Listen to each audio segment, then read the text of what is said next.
when you think respect devolves into respect is one of those things that's involved in the so-called rap beefs that are out there now. And you were recently involved heavily in one. And I mean, you engendered respect from both sides of that, so much so that you were able to, I'm talking about Drake and Pusha T here, that you were able to just squash this, because both of those were very head turning in that they weren't just going at each other, they were talking about things within their lives that are usually, I mean, you talk about my mama, those are fighting words, right? Exactly. And that's why, you know, I took a stand, because it crossed the lines of music. You know what I mean? And they want that to be okay today. Okay, if I don't say nothing, it will become okay.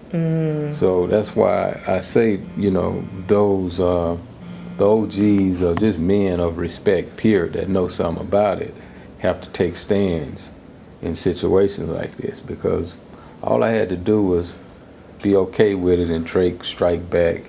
And, you know, we got a movement going with Drake. We can't get caught up in moments, you know what I mean? Embrace invitations from fools because they, you know what I mean, extend that invitation to come and be one. So, you know, my thing was, we can't do this.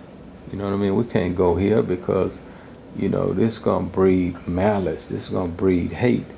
And eventually, this is what leads to funerals and stuff.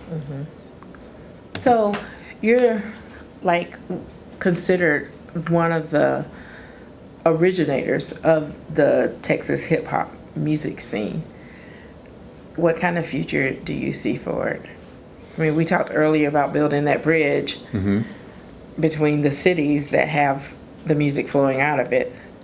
I think the future can be rich for Texas if, you know, if they come together, if they unite, you know, with structure, with a plan. You know, everybody not running their separate ways. One of the ways I was able to break Houston was I reached and got members from every side of Houston. I was able to like control all the artists and bring them together in the beginning. And that movement of togetherness meant something.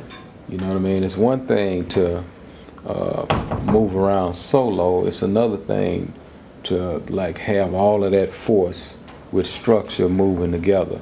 And that's the way, you know, I begun it. I had all of these artists and I told them, okay, we're going to take all our power and we're going to break this group, the Ghetto Boys. You know, I want you all to be here and rooting them on and pushing for them as you work on your stuff. We was a family. And, you know, my concept and idea was after we kick this door in with them, I'm going to let everybody in. And that's what I done. You know what I mean? And everybody came together without allowing jealousy or animosity to stop them from coming together.